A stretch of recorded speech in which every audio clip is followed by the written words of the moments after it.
The attacks of 9/11 are still in question. Many remain skeptical about what happened that day and who is responsible. Bin Laden and Al-Qaeda? Or someone else? The official version presented by the mainstream media is based on explanations of US authorities and the 9/11 Commission report released in 2004. On the contrary, there still exist several alternative theories, a number of them reasonable, others merely absurd. Besides any theories, there are proven facts.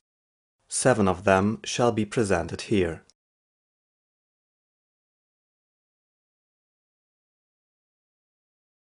In the days leading to 9/11, observers see significant insider trading at the stock markets, a strong indication of foreknowledge. Certain people are betting on falling stock prices of companies that will suffer from the attacks later on. Example: the bets on falling stock prices of the 2 involved airlines, United Airlines and American Airlines, generate a return of over 400% in just 1 week, in total about $16 million. Official explanation: all these trades had harmless reasons. There wasn't any insider trading regarding 9/11. The investors had no conceivable ties to Al-Qaeda. Problem: financial experts from the University of Zurich, Switzerland, published a detailed study in 2011 proving that insider trading occurred shortly before 9/11. On the other hand, the details of the investigation of the Security and Exchange Commission on this issue have never been published. The names of the individual investors remain secret till today.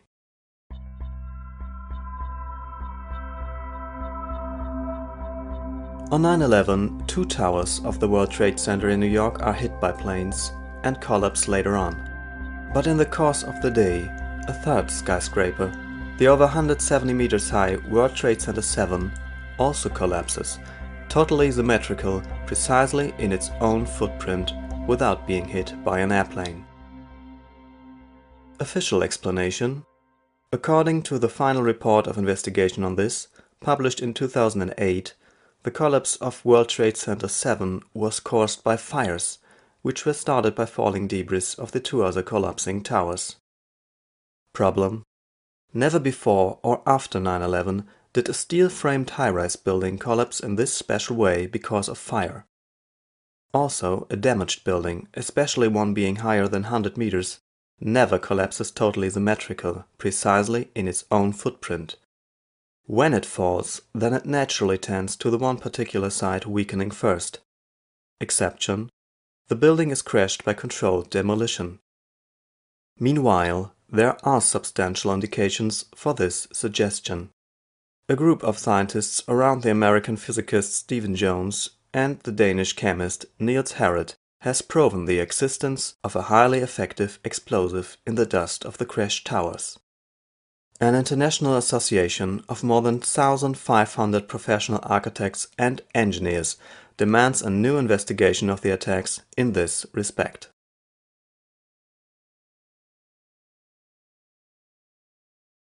In total, 4 planes are hijacked and crashed on 9/11. None of them is intercepted by a fighter jet.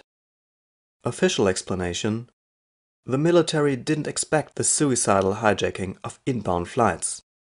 Therefore, the air defense had to be improvised on that day. Problem: the US air defense tested the hijacking of inbound flights by suicide terrorists in several exercises before 9/11.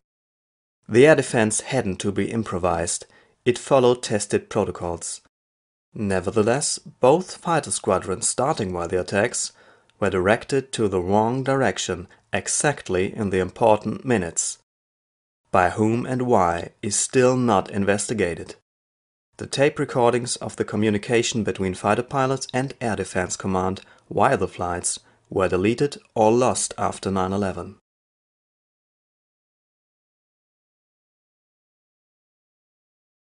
Precisely on the morning of 9/11, a wide-ranging exercise of the air defense is taking place. Its name: Vigilant Guardian. Part of the exercise is a virtual hijacking to be tested exactly while the real hijackings occur. In this same hour, a simulation team inserts virtual radar signals on the screens of the air defense, while the military officers there are trying to react on the real hijackings. Also, the air defense can't see the radar signal of the first hijacked plane, although it's clearly visible at the same time on the radar screens of the civilian air traffic controllers not taking part in the exercise. Official explanation: none. Just a general statement that the exercise had not obstructed the reaction of the air defense. Problem: the air defense has completely failed on 9/11, not once, not twice, but 4 times in a row. The role of the exercise in this failure is still unclear and was not part of the official investigation.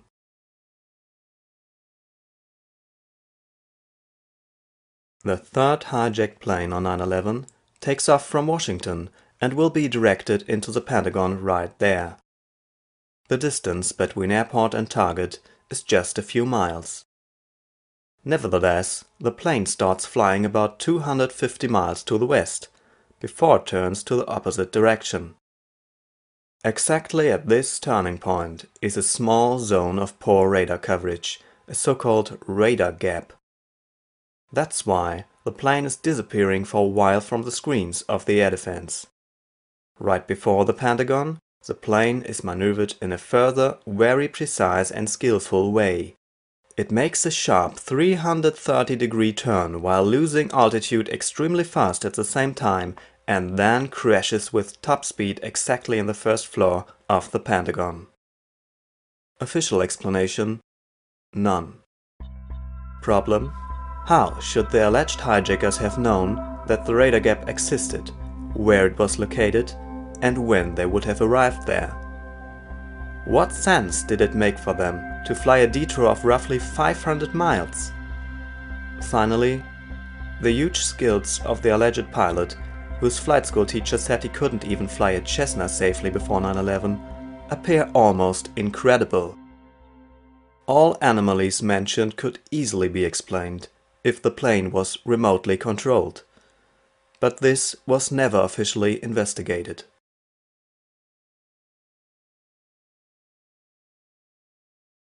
The alleged hijackers, with Mohammed Atta at the top, have never been conclusively forensically identified. The remains of most passengers of the 4 flights were identified by their DNA found at the crash sites, but not the remains of the 19 alleged terrorists.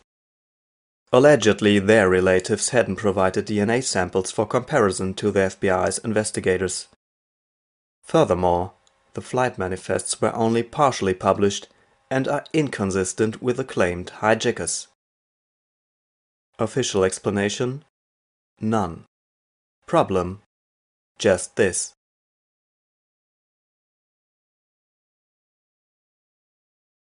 After 9/11, no one claimed responsibility for the attacks. Nobody announced any political demands. Official explanation: Osama bin Laden has claimed responsibility for 9/11 in a video. Problem: immediately after the attacks, bin Laden made it clear several times that he had nothing to do with 9/11. The video, where he allegedly claims responsibility, was published only 3 months after the attacks by the Pentagon.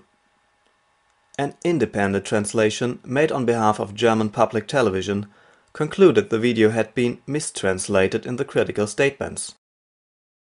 Furthermore, the FBI admitted in 2006 that it had no reliable evidence connecting bin Laden to 9/11. His responsibility for the attacks remains an unproven allegation till today.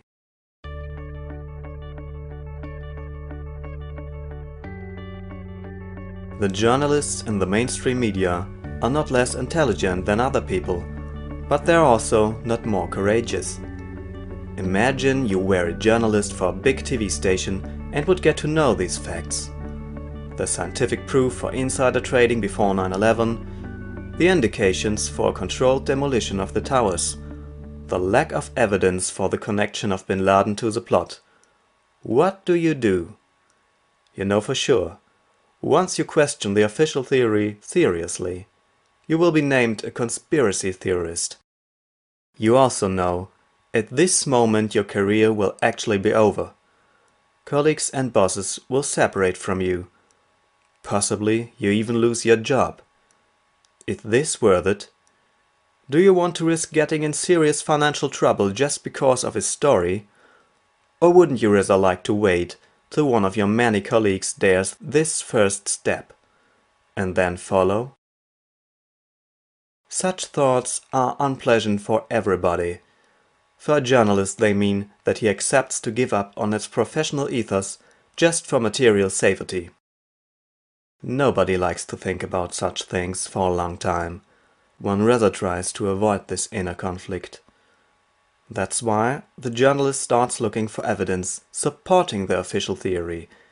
He doesn't want to investigate the alternative theories, he wants to refute them. If they're wrong, then of course everything would be fine again. As strange as it might seem, there's a natural tendency to repress all facts contradicting the official theory. One doesn't want to deal with them. That's the situation today.